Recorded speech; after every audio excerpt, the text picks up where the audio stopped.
नमस्कार, हमारी इस खास पेशकश में आपका स्वागत है। आपके साथ मैं हूं अमित शर्मा। ड्रैगन एक बार फिर से भारतीय शेयरों पर गुर्राया है।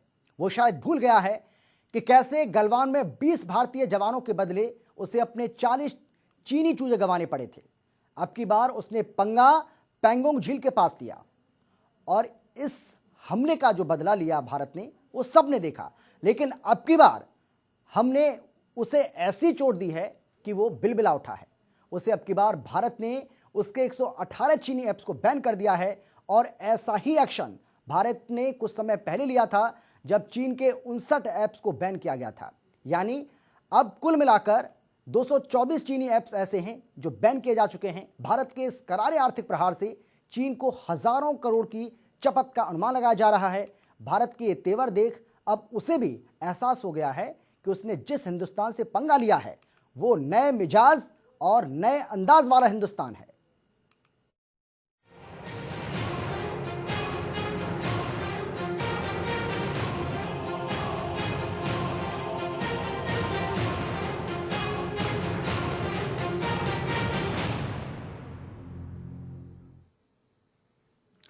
तो सीमा पर चीन अपनी हरकतों से बाज नहीं आ रहा है। कई दौर की बैठकों में भारत ने उसे शांति का पाठ पढ़ाने की पूरी कोशिश की। बदले में उसका जवाब हमें गलवान और चुशूल में हिंसा के तौर पर मिला। लेकिन अब की बार भारत ने भी उसे सबक सिखाने की ठान ली है। सीमा पर उसने हमें चोट पहुंचाई तो भारत ने भी उसे वो आर्थिक चोट पहुंचाई है जिससे वो बिलबिला उठा है। एक रिपोर्ट आपको हम दिखाते हैं जिससे आप समझ पाएंगे कि किस तरीके से चीन अब मुसीबत में फंस गया है। चीन एक अरसे से भारत की रग रग में समाया हुआ था। सुई से लेकर बड़े बड़े औद्योगिक उपकरणों तक, कृषि औजारों से लेकर घरों में लगने वाले बिजली के छोटे छोटे सामानों तक, यहाँ तक कि आपके शर्ट के बटन्स, बच्चों के खिलौने, बैग्स में लगने वाली चेन और वो मोबाइल फोन जो आपके जीवन का जरूरी अंग सा बन गया है, उस तक में ऐप बनकर चीन घुसा बैठा है। यानी हमारे दैनिक जीवन में चीन एक सस्ता और किफायती आदत बनकर समाया हुआ है। लेकिन जिस सस्ते की चाहत में हम भारतीयों ने चीन पर अपनी निर्भरता बढ़ाई, वो सरहदों पर हमें उतनी ही महंगी पड़ती रही है। मोबाइल फोन्स में चीनी ऐप इसी तरह के एक अनजान संकट की तरह अपनी जगह बनाए बैठे हुए थे। चीन को सबक सिखाना जरूरी था। पहले गलवान में हुई झड़प के बाद भारत ने चीन के 59 ऐप्स को बैन किया था, लेकिन ड्रैगन बाज नहीं आया, तो अब की बार उसे तगड़ा झटका दे दिया गया है। चुशुल में हुए टकराव के बाद भारत ने 118 चाइनीज ऐप्स को ब्लॉक कर दिया है। इसके पीछे कुछ बड़े कारण गिनाए गए हैं, जिसमें सबसे पहला और बड़ा कारण भारत की सुरक्षा और संप्रभुता को खतरा माना गया है। इससे 130 करोड़ भारतीयों की प्राइवेसी और डेटा के लिए खतरा बताया गया है, जिसे लेकर शिकायतें भी मिलती रही हैं। इतना ही नहीं, इन ऐप से यूजर का डेटा चोरी कर भारत से बाहर मौजूद सर्वर पर भेजा जा रहा था, जिसके खतरे को भांपते हुए Indian cyber crime coordination centre ने इन्हें बैन करने की सिफारिश की थी। अगर आप एक टाइमलाइन के दृष्टिकोण से देखें, कुछ महीने पहले पहला आक्रमण हुआ था जहां पे 59 चाइनीज ऐप्स को बैन कर दिया गया था। बीच में एक छोटा आक्रमण रहा जहां पर जो पैरामिलिट्री फोर्सेस थी वहां पर बोला गया कि आप 89 ऐप्स को इस्तेमाल नहीं करेंगे, उनको बैन कर दिया गया है आर्मी में 15 जुलाई से। साइबर एक्सपर्ट्स के मुताबिक चीन की इन ऐप्स के जरिए भारतीय नागरिकों की व्यक्तिगत जानकारियां जैसे कि उनका फोन बुक, लोकेशन, यहाँ तक कि आपके फोन में सेव आपकी तस्वीरों और वीडियोस तक पर इन ऐप्स की घुसपैठ धड़ल्ले से जारी थी। और जब इन 118 ऐप्स को बैन किया है तो ये जो बैनिंग ऑर्डर है, ब्लॉकिंग ऑर्डर, वो सेक्शन 69A के तहत भारत के सूचना प्रौद्योगिकी एक्ट के तहत पास किए गए हैं, क्योंकि सरकार के अनुसार ये जो मोबाइल ऐप्स हैं कहीं ना कहीं भारत की प्रभुता, अखंडता, सुरक्षा पर नकारात्मक प्रतिकूल प्रभाव रखते हैं। इस तरह के संकट को लेकर खतरा बहुत पहले से बना हुआ था। साइबर वर्ल्ड में चीन की जबरदस्त पकड़ और भारत जैसी घनी आबादी वाले देश में अपना मार्केट बनाने की रणनीति के साथ उतरे चीन ने धीरे धीरे भारत के लोगों को अपनी गिरफ्त में ले लिया था और उन्हें इन ऐप्स का आदी बना दिया था। लेकिन वो शायद भूल बैठा था कि हमारी रगों में भी हिंदुस्तानी खून दौड़ता है। हमने चीनियों को अपनी पलकों पर बिठाया तो अब उन्हें अपनी जिंदगी से उखाड़ फेंकने में भी देर नहीं लगाएंगे। हालांकि सरकार जिस एक्शन में अभी है वो उसकी दरकार बहुत पहले ही थी। पिछले एक दशक से ज्यादा वक्त तक भारत के साइबर गलियारे में ड्रैगन अपने ऐप्स के जरिए कुंडली मारे बैठा था और हमने उसे उस गंभीरता से लिया ही नहीं जैसे उसे लेना चाहिए था। एक आंकड़े के मुताबिक भारत में 60% से ज्यादा भारतीय चाइनीज ऐप का इस्तेमाल करते रहे हैं। इनमें से भी 30 करोड़ भारतीय ऐसे हैं जो कम से कम एक चाइनीज ऐप का इस्तेमाल करते ही रहे हैं। यानी भारत साइबर नजरिए से देखा जाए तो भारत के करीब करीब 2/3 स्मार्टफोन यूजर्स चाइनीज ऐप के चुंगल में अब तक फंसे हुए थे। खैर अब भले ही देर आए लेकिन दुरुस्त आए। कुछ समय पहले 59 ऐप्स और अब 118 चाइनीज ऐप्स को बैन कर भारत ने चीन को ईंट का जवाब मुसल से दिया है, जिससे ड्रैगन पूरी तरह से तिलमिलाया हुआ है। पहले गलवान में हुई हिंसक झड़प और अब चुशुल में जारी तनातनी के बीच भारत के इस दमदार एक्शन ने इन ऐप्स के मार्फत हजारों करोड़ की कमाई करने वाले चीन को झन्नाटेदार झापड़ रसीद किया है। चीन इस एक्शन से पूरी तरह बिलबिलाया हुआ है और शायद भारत को इसकी दरकार भी थी। ब्यूरो रिपोर्ट, जनता टीवी। भारत ने लोकप्रिय गेमिंग ऐप पबजी का खेल खत्म कर दिया है। पबजी समेत 118 मोबाइल ऐप पर आईटी इलेक्ट्रॉनिक्स मंत्रालय ने प्रतिबंध लगा दिया और अब तक कुल 224 चीनी मोबाइल ऐप्स पर प्रतिबंध लगाया जा चुका है। माना यह जा रहा है कि इससे ड्रैगन को हजारों करोड़ रुपए का नुकसान होगा। इन ऐप्स का बैन होना चीन पर एक बड़ी चोट है। दरअसल एक के बाद एक चीनी ऐप्स को बैन कर भारत चालबाज चीन को कड़ा संदेश देना चाहता है। जून में 59 चीनी ऐप्स पर बैन, जुलाई में 47 चीनी ऐप्स पर लगा प्रतिबंध और अब सितंबर में 118 ऐप्स पर पाबंदी। कुल मिलाकर अब तक 224 चीनी ऐप्स को भारत बैन कर चुका है। वजह है भारत चीन सीमा पर लगातार बढ़ता तनाव। चीन अपनी हरकतों से बाज नहीं आ रहा है। चीन के मुंह में शांति है और सरहद पर अशांति फैला रहा है। बार बार बातचीत के टेबल पर तो आता है लेकिन सिर्फ दिखावे के लिए। लेकिन भारत ने भी अब चीन की अकड़ निकालने की ठान ली है। भारत चीन को लगातार आर्थिक नुकसान पहुंचा रहा है। भारत ने चीन के ऊपर एक बार फिर से डिजिटल स्ट्राइक की है, जिसने उसको गहरे जख्म दिए हैं। जख्म भी ऐसे जिसकी भरपाई करना उसके लिए मुश्किल ही नहीं, नामुमकिन है। भारत ने प्रसिद्ध पबजी मोबाइल ऐप समेत 118 चीनी ऐप्स पर प्रतिबंध लगा दिया, जिसने चीन की आर्थिक कमर तोड़कर रख दी। जून के अंत में जब भारत ने चीन के 59 ऐप्स पर प्रतिबंध लगाया था तो उससे चीन की सरकारी न्यूज वेबसाइट ग्लोबल टाइम्स ने खुद 45,000 करोड़ रुपए के नुकसान का अनुमान जताया था। अब सोचिए कि सिर्फ 59 ऐप्स से चीन को 45,000 करोड़ का नुकसान हुआ तो अब तक कुल 224 ऐप्स के बैन होने से चीन को कितना बड़ा आर्थिक झटका लगा है। जिन मोबाइल ऐप पर प्रतिबंध लगाया है उनमें पबजी लाइट समेत Baidu express edition, Alipay, Tencent watch list, FaceU, WeChat reading, government WeChat, Tencent Weiyun, APUS launcher pro, APUS security, CutCut, ShareSave by Xiaomi और कैमकार्ड जैसे बड़े ऐप शामिल हैं। इनमें से ज्यादातर ऐप के भारत में बड़ी तादाद में यूजर्स थे। कई भारतीय युवाओं को तो लोकप्रिय गेमिंग ऐप पबजी की एक तरह से लत लगी हुई है। भारत में पबजी ऐप के 3.3 करोड़ एक्टिव यूजर थे। अब सोचिए इन पर प्रतिबंधों से चीनी कंपनियों की कमाई किस तरह जबरदस्त तरीके से प्रभावित होने वाली है। गेमिंग की दुनिया में डंका बजाने वाले पबजी मोबाइल ऐप के सबसे ज्यादा यूजर भी भारत में ही हैं। ये गेम गूगल प्ले स्टोर पर टॉप 5 में शुमार था। एक रिपोर्ट के मुताबिक सिर्फ 2020 के पहले क्वार्टर में पबजी को 6 करोड़ लोगों ने डाउनलोड किया था।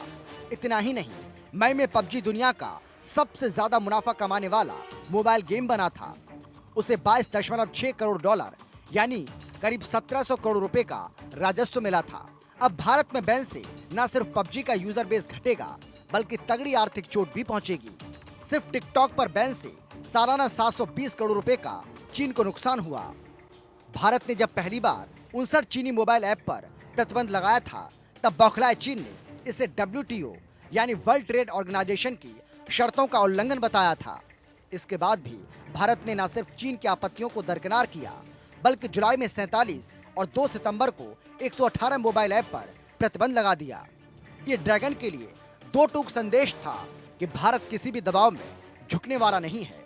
यदि उसकी संप्रभुता सुरक्षा पर किसी तरह का खतरा आएगा तो वो सख्त कदम उठाने से गुरेज नहीं करेगा। हालांकि आत्मनिर्भर भारत की दिशा में भी इसे एक बड़ा कदम माना जा रहा है। ब्यूरो रिपोर्ट, जनता टीवी।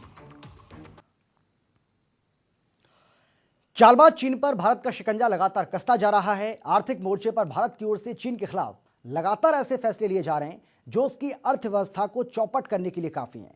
जब कूटनीतिक और सैन्य स्तर की बातचीत से भी चीन नहीं माना तो भारत ने उसकी आर्थिक मोर्चे पर घेराबंदी शुरू कर दी, जिससे उसे हजारों करोड़ रुपए का नुकसान होने का अनुमान है। लेकिन बड़ा सवाल यह है कि क्या धोखेबाज चालबाज चीन अब सुधर जाएगा?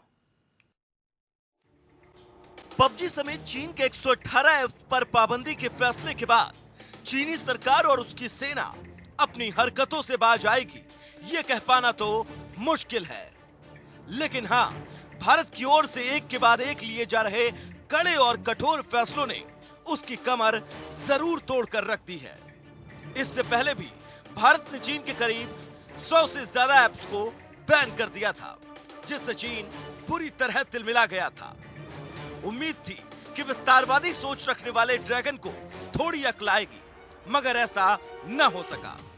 चीन बीते 4 महीनों से बॉर्डर पर टेंशन बनाए हुए है। हालांकि वो इसका ठीकरा भारत पर फोड़ने की कोशिश करता है, लेकिन चीन की चाल और उसकी हरकतों से सब वाकिफ हैं। भारत ही नहीं बल्कि दुनिया के कई ऐसे देश हैं जो चीन से परेशान हैं, जिसमें अमेरिका से लेकर जापान, जापान से लेकर ब्रिटेन और ब्रिटेन से लेकर ऑस्ट्रेलिया जैसे देश भी शामिल हैं। चीनी सेना एलएसी पर लगातार उकसाने वाली कार्रवाई कर रही है, जिसका भारतीय सेना माकूल जवाब दे रही है। चीनी सेना किस तरह बेलगाम होकर बेहूदगी पर आमादा है, इसका पता इससे चलता है कि बीते दिनों उसने एक वक्त सीमा रेखा का अतिक्रमण करने की कोशिश की थी, जिस समय दोनों देशों के सैन्य अधिकारियों के बीच बातचीत हो रही थी, जिससे साफ है कि ये ड्रैगन मानने वाला नहीं है। यही वजह है कि भारत ने उसे आर्थिक तौर पर नुकसान पहुंचाने का फैसला किया है, क्योंकि भारत चीन के लिए बहुत बड़ा बाजार है। यही नहीं, भारत ने चीन के खिलाफ हर मोर्चे पर अपनी तैयारी कर ली है। आर्थिक मोर्चे पर चीन के खिलाफ बड़े फैसले लेने के साथ साथ सैन्य मोर्चे पर भी चौकसी बरती जा रही है। ये चौकसी लद्दाख के साथ साथ उन सभी इलाकों में बरती जा रही है जहां चीन की सीमा लगती है। भारत अपनी सैन्य तैयारियों के जरिए चीन को यह संदेश देने की कोशिश कर रहा है कि अगर उसने सीमा पर यथास्थिति बदलने की कोशिश की तो उसे उसके अनुमान से ज्यादा करारा जवाब मिलेगा। चीन अहंकार के नशे में इतना चूर है कि उसे अपने अंतर्राष्ट्रीय मान सम्मान की भी कोई चिंता नहीं है, तभी वो अलग थलग नजर आता है। वहीं चीन को आर्थिक मोर्चे पर और गहरी चोट पहुंचाने के लिए सरकार के अंदर चीनी सामान के आयात पर प्रतिबंध के लिए भी मंथन शुरू हो गया है। देश की जनता भी अब ये मान चुकी है कि ड्रैगन को सबक सिखाने के लिए सरकार को साहसिक फैसले करने होंगे, भले ही कुछ समय के लिए हमें महंगे सामान ही क्यों ना खरीदने पड़े। देश को आत्मनिर्भर बनाने के लिए, या यूं कह लीजिए कि देश के आत्मनिर्भर भारत के सपने को साकार करने के लिए ये बेहद जरूरी भी है। मगर फिर सवाल यही खड़ा हो जाता है कि इतना सब होने के बावजूद क्या निरंकुश चीनी नेतृत्व और उसकी शरारती सेना अपनी हरकतों से बाज आएगी? ब्यूरो रिपोर्ट, जनता टीवी। चीन अपनी विस्तारवादी नीतियों के चलते तिब्बत जैसे समूचे देश को पूरा डकार चुका है। इसके अलावा अपने कई पड़ोसी मुल्कों की सीमाओं का दमन भी करता रहा है, लेकिन भारत अब तक उसकी एक नहीं चलने दे रहा है। भारत ने उसे ईंट का जवाब पत्थर से दिया है और भारत के इस एक्शन से अब उन छोटे छोटे देशों का भी हौसला बढ़ा है जो उसके डर से अपनी आवाज उठाने में भी हिचकते थे। चीन ने 1949 में कम्युनिस्ट शासन की स्थापना के बाद से ही जमीन हथियाने की नीति शुरू कर दी थी। तो चलिए अब बिना समय गवाए आपको चालबाज चीन के कुछ ऐसे ही अवैध कब्जों के बारे में बताते हैं। ईस्ट तुर्किस्तान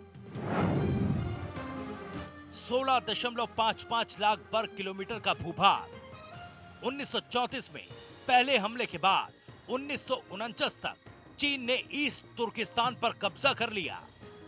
45% आबादी वाले उइगर मुस्लिमों के इस इलाके पर चीन जुल्म ढा रहा है। तिब्बत 12.3 लाख वर्ग किलोमीटर वाले इस सुंदर प्राकृतिक देश पर चीन ने 7 अक्टूबर 1950 को कब्जा किया। 80% बौद्ध आबादी वाले तिब्बत पर हमला कर उसने अपनी सीमा का विस्तार कर लिया। इसके अलावा उसे यहाँ अपार खनिज, सिंधु, ब्रह्मपुत्र, मेकोंग जैसी नदियों का स्रोत मिल गया। इनर मंगोलिया 11.83 लाख वर्ग किलोमीटर भूभाग वाले इस मंगोलिया पर चीन ने अक्टूबर 1945 को हमला कर दिया और कब्जा जमा लिया। 13% आबादी वाले मंगोलिया की आजादी की मांग को बुरी तरह कुचल डाला। यहाँ दुनिया का 25% कोयला भंडार है। यहाँ की आबादी 3 करोड़ है। ताइवान 35,000 वर्ग किलोमीटर वाले समुद्रों से चारों ओर से घिरे ताइवान पर लंबे वक्त से चीन की नजर है। 1949 में कम्युनिस्टों की जीत के बाद राष्ट्रवादियों ने ताइवान में शरण ली। चीन उसे अपना हिस्सा मानता है, लेकिन ताइवान डटकर उसके सामने खड़ा है।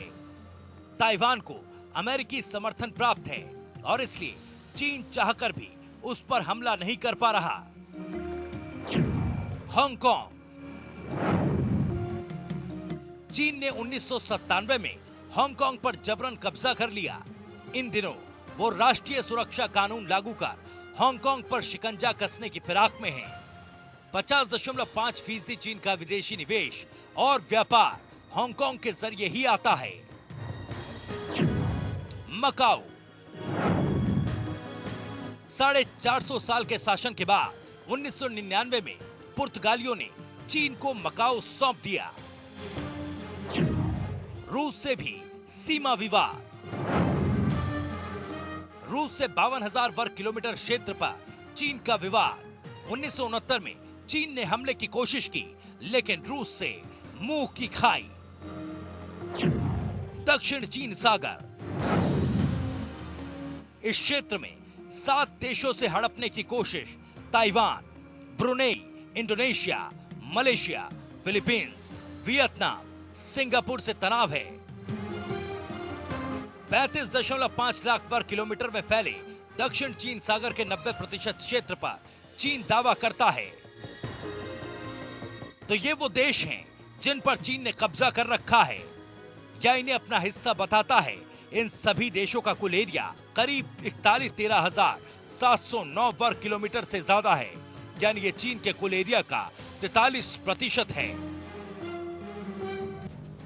चीन गफलत में है। उसे लगता है कि वो दूसरे देशों को कर्ज देकर उनके साथ मनमानी कर लेगा, लेकिन भारत की ओर से चीन को सबक सिखाए जाने के बाद, खास तौर पर 224 चीनी ऐप्स पर बैन लगाए जाने के बाद इन देशों का भी हौसला बढ़ा है। दुनिया में अपना मान खो चुके चीन के सामने अब छोटे छोटे देश भी आंख तरेड़ने लगे हैं, क्योंकि पहले गलवान घाटी और फिर पैंगोंग त्सो झील में मुंह की खाने के बाद अब 118 ऐप्स पर बैन लगाकर भारत ने ड्रैगन का फन कुचलने का काम किया है, जिससे इन देशों के हौसले अब 7वें आसमान पर हैं। और ड्रैगन पर हुई इस डिजिटल स्ट्राइक को लेकर हम बातचीत करेंगे। हमारे साथ मौजूद हैं साइबर एक्सपर्ट पवन दुग्गल जी। पवन दुग्गल जी, बहुत बहुत स्वागत है आपका जनता टीवी पर। और सर, मेरा पहला सवाल आपसे यही रहेगा कि पहले 59 ऐप्स, फिर 47 ऐप्स और अब 118 चीनी ऐप्स यानी कि कुल मिलाकर 224 चीनी ऐप्स ऐसी हैं जिसको भारत बैन कर चुका है। भारत सरकार के इस कदम को आप कैसे देख रहे हैं सर? मुझे लगता है ये जो कदम है सही दिशा में सही कदम है जी क्योंकि अब जैसे जैसे चीन के साथ हम लोगों की टेंशन्स बढ़ती जा रही हैं बॉर्डर में, वैसे स्पष्ट हो रहा है कि भारत को ठोस कदम उठाने होंगे अपनी प्रभुता, अखंडता और सुरक्षा को पूरी तरीके से सुरक्षित करने में। और उसी दिशा में अब ये विभिन्न बैन ऑर्डर्स पास हुए हैं। ये जो सबसे लेटेस्ट बैन ऑर्डर आया है 2 सितंबर वाला, वो सबसे ज्यादा महत्वपूर्ण है क्योंकि एक साथ 118 ऐप्स को बैन कर दिया गया है। अगर आप बैन ऑर्डर्स को एक साथ समूचे तौर पर दृष्टिकोण से देखें जी तो आप पाएंगे कि इन बैन ऑर्डर्स ने 2 महत्वपूर्ण उपलब्धियां हासिल करी हैं। पहली कि जो नदी भारत से चीन जाती थी, जो भारतीयों का डेटा लेकर जाती थी, वो नदी सूख गई है, उस पर बांध लगा दिया गया है जी क्योंकि ये जो ऐप्स थे ये डिजिटल जासूसी का काम करते थे, आपकी जानकारी लेते थे, भारत के बाहर भेजते थे और फिर उसका दुरुपयोग करने की संभावनाएं होती थी क्योंकि वो जानकारी को आप थ्रू मशीन लर्निंग एनालाइज कर सकते थे। जी दूसरी महत्वपूर्ण बात, ये जो ऐप्स कंपनियां चलाती थी, ये प्रत्येक महीने हजारों करोड़ों रुपए भारतवासियों से कमाकर चीन वापस ले जाती थी। वो जो पैसे की नदी थी उस पर भी बांध लग गया और पैसे वहां जाने बंद हो गए। तो एक बार डेटा बंद हो गया, दूसरा पैसे बंद हो गए, तो उसका सीधा आर्थिक प्रभाव और असर तो चीन पर पड़ेगा ही। तभी वो तिल मिला रहा है। तभी जब पहला 59 ऐप्स को बैन किया गया जी तो चीन ने बैकडोर एंट्री करने की कोशिश करी। उसने नए ऐप्स भारत के इकोसिस्टम में डालने का प्रयास किया। जो पुराने ऐप्स थे सिर्फ नाम बदला हुआ था या थोड़ी बहुत शक्ल बदली हुई थी। अब जब 118 ऐप्स को हमने बैन कर दिया है जी तो भारत ने एकजुट होकर एक संदेश पूरी दुनिया को दिया है कि साहब ऐसा है, अगर कोई बाहरूनी ताकत चाहे मोबाइल ऐप्स के द्वारा या किसी और श्रेणी के द्वारा भारत की प्रभुता, अखंडता या सुरक्षा को नकारात्मक रूप से प्रभावित करने का प्रयास करेगी तो भारत चुप नहीं बैठेगा। हर वो कदम जो से उठाने होंगे वो भारत उठाएगा ताकि भारतीय हित जो है वो सर्वोप्रिय हो, वो सुरक्षित हो और सिक्योर हो। बिल्कुल। साइबर एक्सपर्ट के तौर पर मैं एक और सवाल आपसे जानना चाहूँगा और ये सवाल हर किसी के जहन में आ रहा है क्योंकि पवन दुग्गल जी, बहुत सारे साइबर एक्सपर्ट्स ऐसे भी हैं जिनका ये मानना है कि कोई भी व्यक्ति अपने मोबाइल से एक साथ सभी चाइनीज़ ऐप्स ना हटाए, इससे नुकसान हो सकता है। क्या आप ऐसा मानते हैं? क्या ये सही है? इसमें किसी तरह की सच्चाई आपको नजर आती है? मुझे इस बात में बहुत ज्यादा तथ्य या बेसिस इसलिए नजर नहीं आता जी क्योंकि सबसे पहले आपने अपने आप से पूछना है आप हैं कौन। अगर आप भारतवासी हैं जी तो आपका दायित्व किसके प्रति ज्यादा है, भारतीय राष्ट्र के प्रति या चीनी ऐप के प्रति? अगर इस बुनियादी सवाल का जवाब अपनी कॉन्शियंस, अपने दिल पर हाथ रखकर आप सही जवाब दे सकते हैं तो मैं मानता हूं कि प्रत्येक भारतवासी इन बैंड चाइनीज ऐप का बहिष्कार करेगा। लेकिन हाँ, कुछ लोगों को लगता है कि चलिए भाई, मैं इतना डेटा क्यों खराब करूं, मैं इतना डेटा इस्तेमाल कर रहा था, चलिए मैं वीपीएन या वर्चुअल प्राइवेट नेटवर्क का इस्तेमाल करते हुए इनको चाइनीज ऐप को दोबारा से इस्तेमाल करता हूं। मुझे लगता है ये सोच जो है थोड़ी शैलो है, थोड़ी शॉर्ट साइटेड है। भाई आपको एक बात क्लैरिटी रखनी है, वो ये, अगर भारत का वजूद है तो हम लोगों का वजूद है। बिल्कुल सही। अगर भारत का वजूद ही नहीं रहा तो हम लोगों का कोई वजूद नहीं रहेगा। इसलिए जितनी जल्दी भारतवासी इस ऐप के पीछे जो उद्देश्य है उसको समझे और अपना छोटा ही क्यों ना हो लेकिन विशिष्ट योगदान दे, भारत की प्रभुता, अखंडता या सुरक्षा को संपूर्णतः सुरक्षित रखने में उतना अच्छा होगा। बिल्कुल। आखिरी सवाल है आपसे मेरा पवन सर, और सवाल मेरा आपसे ये है कि आप जो ये इन ऐप्स को जो यूज़ कर रहे थे, इन यूजर्स को आप क्या सलाह ऐसी देंगे जो अपने इन ऐप्स को या फिर डेटा के साथ वो क्या करें, खासकर वो यूजर्स जो इन प्लेटफॉर्म पर कंटेंट क्रिएट करते रहे हैं?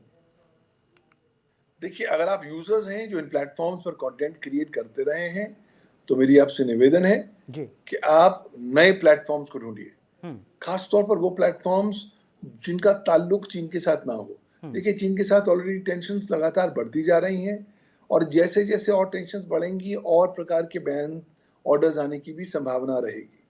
तो इसलिए आप वो प्लेटफॉर्म्स को चुनिए जिसका ताल्लुक चीन के साथ नहीं है, और बहुत सारे ऐसे प्लेटफॉर्म हैं जी अपनी जो क्रिएटिविटी है उसको एक नई अभिव्यक्ति की स्वतंत्रता प्रदान करें, ताकि आपका जो टैलेंट है आप उन प्लेटफॉर्म्स पर शोकेस करें जो इंडिपेंडेंट प्लेटफॉर्म्स हैं या और राष्ट्रों से उत्पन्न होते हैं जिसके साथ भारत के मैत्री संबंध हैं, ताकि अगर आप अपना टैलेंट और डेटा वहां पर शो करेंगे तो एक उस तरह के ऐप्स को बैन करने की नौबत नहीं आएगी। दूसरा, आपकी जो डेटा डिस्ट्रप्शन है वो बच जाएगी, और तीसरी बात, आप भारतीय इंटरेस्ट में काम करेंगे।